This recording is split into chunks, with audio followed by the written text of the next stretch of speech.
첩에 의해 쫓겨난 본처. 초가을, 나주 읍내에서는 굴례 연습 북소리가 들려왔습니다. 한유는 뜰의 감나무 그늘 아래 앉아 과거 급제 때 하사받은 비단관대를 매만지고 있었죠. 새는 구슬피 울고 있었고 그날따라 하늘은 높았습니다. 그 옆에 앉은 부인 강씨는 갓 걷어낸 장독대 뚜껑을 닦으며 조용히 남편을 바라보았습니다.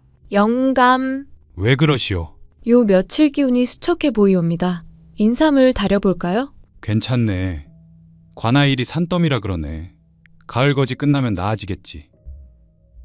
말은 그렇게 했으나 한윤의 이마에는 희미한 골이 파였습니다. 혼인한 지 3년이 지났는데도 슬아의 아이가 없었기 때문이었죠. 그때 문간에서 시어머니의 마른 기침이 들렸습니다. 얘야, 이리 와보려무나. 강씨는 분주히 치마를 고쳐쥐고 안채로 들어섰습니다. 시어머니는 반드시 앉아 거울 앞 쭉진 머리를 만지며 말했습니다. 집안이 이렇듯 고요한 것이 싫구나. 아이 울음소리 한번 못 듣고 늙어가니 어미 된 사람으로서 인생에 무슨 재미가 있겠느냐. 불초한 며느리를 용서하시옵소서. 용선이 사죄니 말이 무슨 소용이냐. 사람으로 태어나 도리를 다 하면 그뿐이지. 하지만 이 김씨 집안의 맏며느리로서 내가 도리를 다하지 못하니 이 일을 어찌하겠느냐. 그러니 말이다 아가이야. 내가 알아서 집안의 대를 잇는 일을 해결하기로 했다. 내 마음이 상할지도 모르겠지만 부디 이해해주면 고맙겠구나. 시어머니의 말은 서늘했고 강씨의 등골 사이로 왠지 모를 한기가 흐르는 듯했습니다. 그로부터 보름 뒤 초하루 초승달이 치마폭처럼 가늘게 걸린 밤이었습니다. 행랑에서 등불이 또렷이 흔들리고 있을 때 한 여인이 마루에서 시어머니께 절을 올렸습니다. 소첩 월하라 하옵니다. 누추한 몸이 없나니 폐가 되지 않도록 애쓰겠사옵니다. 월화의 목소리는 꿀처럼 달콤했습니다. 시어머니는 첫날부터 살갑게 손을 잡고서는 말했죠. 고운 아이구나. 그래, 추운데 어서 들어와 몸부터 녹이 잤구나. 그 장면을 본 강씨는 마치 죄인처럼 아무 말도 할 수 없었습니다. 오히려 질투의 감정이 올라오는 자신의 마음을 단속하며 달래었죠. 사람을 미워해서는 안 돼. 오히려 아이 못 낳은 나의 허물을 탓하자. 김씨 집안에 첩으로 들어온 월하는 생긴 것과는 다르게 순했습니다. 아니 순해 보였죠. 그녀는 바느질을 배우고 안주인의 살림살이를 고분고분 익혔으며 밤이 되면 시어머니 곁에서 이야기꽃을 피웠습니다.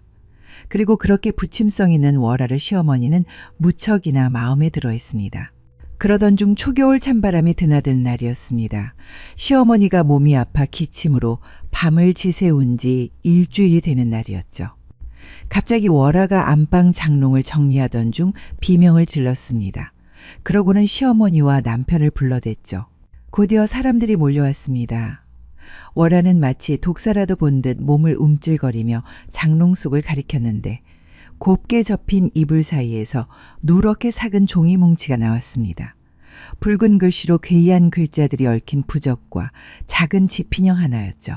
이게 무엇이냐? 그것을 본 시어머니는 다리에 힘이 풀려 주저앉아 버렸습니다. 월화가 눈물을 떨구며 말했습니다. 소첩이 바람이 스며드는 듯하여 장롱을 살펴봤는데 이런 끔찍한 것이 들어있을 줄은 꿈에도 몰랐습니다. 이것은 사람에게 화를 끌어들이는 사술 같은데. 강씨 역시 하얗게 질린 얼굴로 부적을 들여다보았습니다. 어머니, 이런 흉악한 것은 처음 봅니다. 그때 시어머니의 눈이 번뜩였습니다. 처음 보았다. 이 집안 채 장롱에 이 흉악한 것을 누가 넣었단 말이냐. 장롱의 열쇠는 안주인인 너와 나만 갖고 있지 않느냐. 갑자기 월화가 목을 놓아 울며 말했습니다. 어머님, 형님을 탓하고 싶진 않사오나 소문에 아이를 못 낳는 여인들이 질투 어린 시기에 사수를 쓴다는 소리를 들었습니다. 그 말은 칼보다 매서웠습니다. 강 씨의 입술이 떨렸습니다. 어? 어머님, 도무지 알지 못하는 일이옵니다. 저는 맹세코. 그때 마당을 가로질러 한윤이 들어왔습니다. 월하는 울음 섞인 목소리로 그를 맞으며 손으로 장롱을 가리켰습니다. 장롱 앞에 놓인 부적과 지핀형. 한윤의 눈에 핏발이 섰습니다. 이런 폐륜을 누가 저질렀단 말이오? 설마 당신이요? 월화를 들인 일을 이렇게 안 갚음하려는 것이오? 서방님, 저는 결백하옵니다. 아이를 못 낳는다고 구박하던 나를 네 년이 기어코 못된 사수를 부려 저주를 퍼부었구나. 필시 내 몸이 이렇게 쇠약해진 것도 내년 짓이겠지. 눈이 발등까지 쌓이던 날, 강 씨는 얇은 도포를 여미고 대문 앞에 섰습니다. 장롱 안에 있던 부적으로 인해 친정으로 쫓겨나는 중이었죠. 그녀를 마중 나온 종들이 고개를 떨구고 있었고 한유는 말 한마디 없이 등을 돌렸습니다. 시어머니는 차갑게 말했습니다. 더 이상 이 집에 내 자리는 없다. 그런 못된 짓을 저지르고도 멀쩡하게 친정으로 돌려보내는 것을 다행으로 여기거라. 어머님, 전 진짜 억울합니다. 제 짓이 아닙니다. 시끄럽다. 더 욕되게 하지 말거라. 바람이 겨울비를 섞어 뿌렸고 문이 닫힐 때쯤 강 씨는 집을 향해 절을 올렸습니다. 그동안의 감사한 마음을 담아서 말이죠. 그녀의 친정집은 시골 마을 끝자락에 위치한 낡은 초가집이었습니다. 지붕 위에 얹힌 볕단 사이로 눈이 소복이 내려앉아 있었는데 강 씨가 문을 밀고 들어서자 방 안에 있던 홀아버지가 눈을 크게 뜨며 딸을 바라보았습니다. 네가 왜 여기에 왔느냐? 설마 무슨 일이라도 생긴 것이냐? 강 씨는 잠시 숨을 고르고 고개를 숙였습니다. 그만 집에서 쫓겨나고 말았습니다. 딸에게서 그동안의 사정을 들은 아버지의 눈썹이 일그러졌습니다. 그들이 무슨 말을 하든 나는 내 딸을 안다. 네가 그런 흉흉한 짓을 할 리 없다. 곧 아버지는 커다란 솥에 미음을 올리고 작은 방에 숯불 화로를 들여 따뜻하게 덮였습니다. 사람 일엔 모두 때가 있는 법이란다. 지금처럼 진심이 아예 닿지 않는 것처럼 말이야. 그러니 지금은 굳이 말하지 않아도 된다. 그냥 이 또한 지나가리라는 생각으로 한동안 나와 같이 살자꾸나. 주변에 있는 마을 사람들은 신경 쓰지 말고 말이야. 강 씨는 홀아버지와 같이 살며 매일같이 손바느질을 하면서 마음을 고르고 다듬었습니다.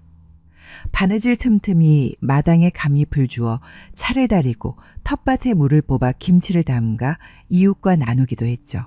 그리고 지나가는 고아에게는 누룽지를 건네고 병든 이웃에게는 사냐초를 다려 약차를 내어주었습니다. 그녀의 기다림은 주위 사람들에게 선행을 베푸는 시간이었습니다. 그러면서 그 베푸는 세월은 그녀를 뿌리 깊은 나무처럼 단단하게 만들어주었죠. 그 사이 본가의 안채에서는 매일같이 잔치가 열렸습니다. 월화는 온 사람들을 맞으며 새로 산 비단 치마를 나부꼈습니다. 시어머니는 그 부적들을 치워서 그런지 기침은 씻은 듯이 나았고 대신 웃음이 늘었죠. 월화야, 요 며칠 밤은 어찌 그리 달이 환하냐?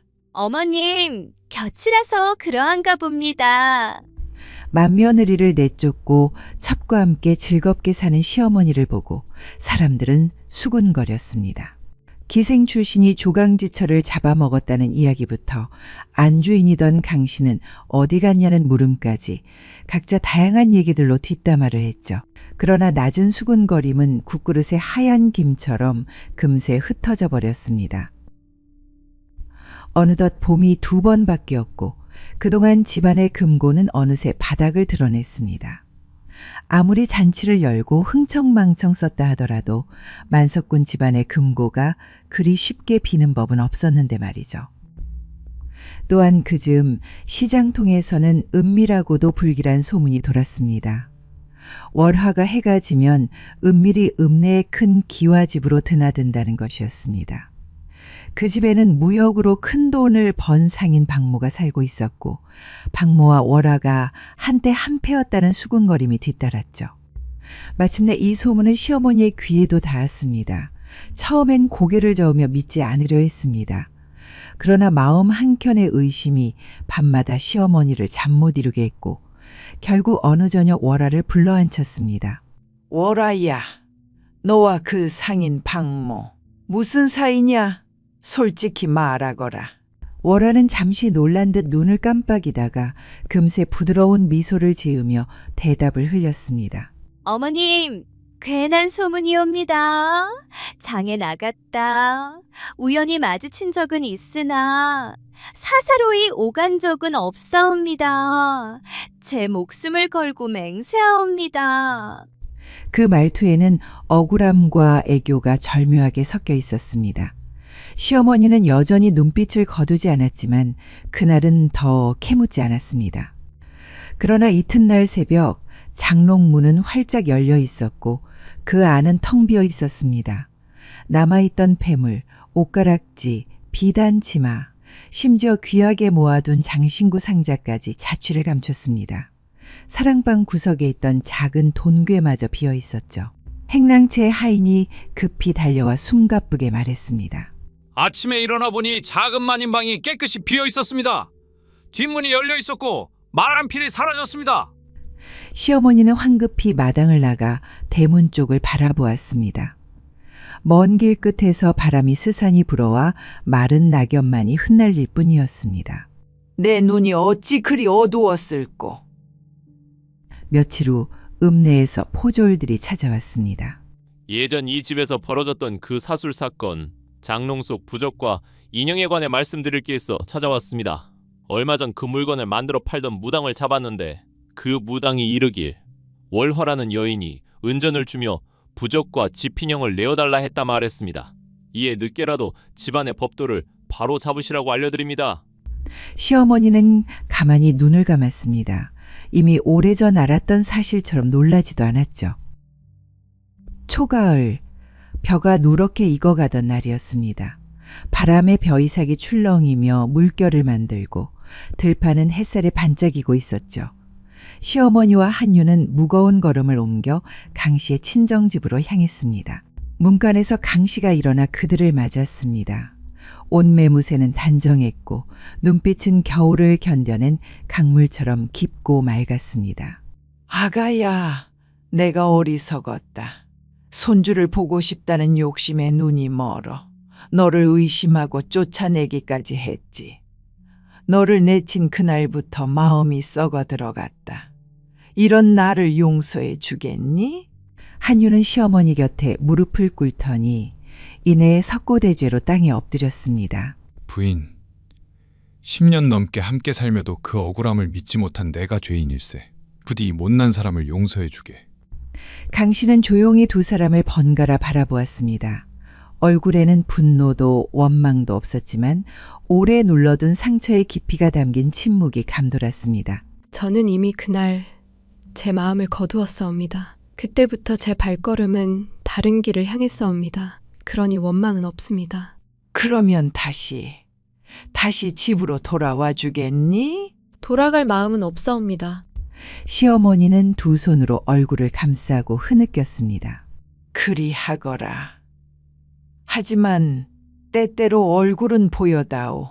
그것만으로도 내 마음이 놓일 테니. 예, 어머님. 안부를 전하러는 가겠사옵니다. 사시사철이 바뀌는 소식과 함께 그 계절의 향기도 전하겠사옵니다. 세 사람은 한동안 말없이 서 있었습니다. 마당 위로 바람이 지나가며 벼 냄새를 실어나르고 멀리서 아이들의 웃음소리가 들려왔습니다. 그 소리는 마치 묵은 살을 조금씩 벗겨내듯 서로의 굳은 마음을 천천히 풀어주는 듯 했습니다. 세월이 흐르고 강씨는 집 뒤편에 작은 의방을 지어버려진 아이들을 들였습니다. 지금으로 말하자면 고아원에 가까운 형태였죠. 그렇게 자신의 사비를 들여 아이들에게 먹을 것과 잘 곳을 내어주었습니다. 그러한 선행 때문에 먼 훗날 관아에서는 그녀에게 정표를 하나 올렸습니다. 그 비석에는 집안을 잃고도 덕을 잃지 않으니 이것을 마땅히 의라한다라는 문구가 적혀 있었죠. 그리고 그것을 본 마을 사람들은 그녀의 집 앞을 지나며 의로움을 칭찬했다고 합니다. 이상 야담설화였습니다. 구독과 좋아요는 사랑입니다. 감사합니다.